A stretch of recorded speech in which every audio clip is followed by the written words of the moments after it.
오늘도 참으로 좋은 날입니다. 오늘은 12월 1일 월요일입니다. 12월 한 달도 말씀을 묵상하면서 영육이 강건하게 승리할 수 있기를 축복합니다.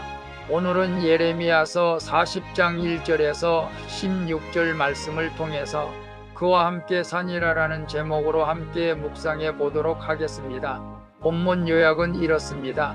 예루살렘 함락 후 바벨론 시대장은 예레미야에게 선택의 기회를 줍니다.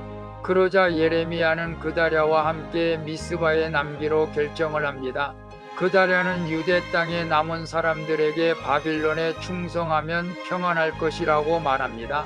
그런데 그는 암몬 왕 바알리스가 자신을 죽이려 한다는 경고를 믿지 받는 내용입니다. 말씀의 거울로 내 신앙 점검하기 1번을 봅니다.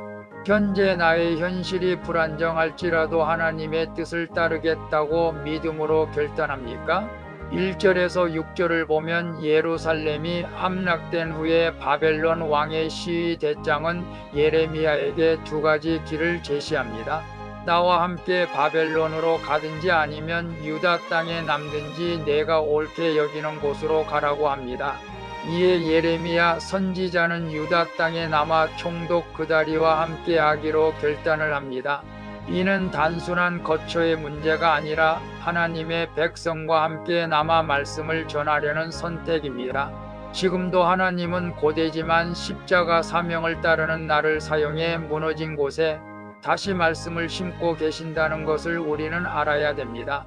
그래서 현재 나의 현실이 불안정할지라도 하나님의 뜻을 따르겠다고 믿음으로 결단합니까? 라고 했을 때 오늘 예레미야 선지자는 바벨론으로 가서 편안하게 살 수도 있지만 그러나 유다 땅에 남아서 자기 백성들에게 하나님의 말씀을 전하겠다는 사명으로 유다 땅에 남게 되는 것을 봅니다. 오늘 우리가 불완전한 현실을 살아가고 있죠. 내일 일을 알 수가 없습니다. 지금 암담하고 도저히 아무것도 보이지 않는 그런 환경이다 할지라도 내가 하나님의 뜻을 따르겠다고 결단하게 된다면 길이 열리게 되고 주님께서 모든 삶 가운데 함께 해주셔서 도와주실 것입니다. 그래서 아무리 현실이 불안정할지라도 오직 하나님의 뜻에 따르겠다고 믿음으로 결단하는 삶을 살아갈 수 있기를 축복합니다. 2번을 봅니다. 나는 어려운 현실 속에서도 하나님이 허락하신 질서의 순종의 평안을 누립니까? 7절에서 10절을 보면 바벨론 왕이 임명한 유다 총독 그다랴라는 남아있던 지휘관들과 백성을 미스바로 불러 모읍니다. 그리고 그들에게 바벨론을 두려워하지 말고 바벨론 왕을 섬기며 살아가자고 권합니다. 이는 유다의 회복을 위한 현실적인 선택이자 하나님의 징계를 받아들이는 것이었습니다. 그다랴의 권면은 유다 백성의 정착을 돕고 그들을 회복의 삶으로 이끄는 것입니다. 우리도 하나님의 허락하신 현실 앞에 두려움보다 순종으로 반응해야 합니다. 그래서 나는 어려운 현실 속에서도 하나님이 허락하신 질서의 순종의 평안을 누립니까? 라고 했을 때 사실 그다랴가 유대 백성들에게 바벨론 왕을 섬기며 살아가자고 권하는 것은 유다를 배신하는 말처럼 들릴 수도 있습니다. 과거 36년 일제하에서 우리가 일본에 순종하며 삽시다라고 들릴 수도 있습니다. 그러나 그 상황하고는 다릅니다. 지금 이스라엘 백성은 하나님의 징계를 받고 있기에 이를 순종해서 받는 것이 하나님의 뜻임을 말하고 있는 것입니다. 때가 되면 해방되는 것입니다.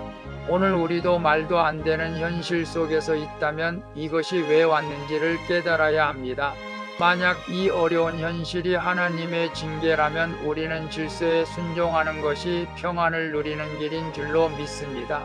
특별히 어려운 현실을 직면해도 교회 안에서 질서에 순종할 때 하나님께서 평안함을 덧입혀 주실 줄로 믿습니다. 3번을 봅니다. 나는 말씀으로 공동체와 함께 나누며 상황을 분별합니까? 중요한 일을 혼자 결정하지는 않습니까? 11절에서 16절을 보면 각처에 흩어져 있던 유다 사람들이 그다랴에게 와서 안정을 찾아가던 중 위기가 찾아옵니다. 암몬 왕 바알리스가 그다랴를 암살하려는 계획을 꾸민 것입니다. 그러나 그다랴는 이를 대비하지 않았습니다. 사람을 의심하지 않는 그의 성품은 선합니다. 하지만 분별력 없는 선함은 공동체를 위험에 빠뜨릴 수 있습니다. 우리는 무엇이든 말씀으로 주님의 뜻을 묻고 현실을 직시해야 합니다. 하나님의 영원한 말씀만이 나를 가장 안전한 목적지로 인도할 줄로 믿습니다. 그래서 나는 말씀으로 공동체와 함께 나누며 상황을 분별합니까? 중요한 일을 나 혼자 결정하지는 않습니까? 라고 했을 때 오늘 그다랴는 아니란 생각에 상황을 분별하지 못해 도리어 공동체를 위험에 빠뜨리는 결과를 초래하는 것을 봅니다. 오늘 우리는 아니란 생각은 버려야 됩니다. 늘 깨어 항상 하나님 말씀 안에서 무엇이든 주님의 뜻을 묻고 믿음으로 직시해야 할 줄로 믿습니다.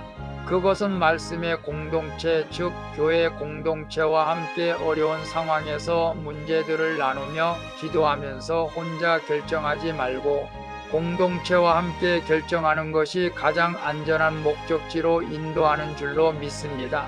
기도하겠습니다.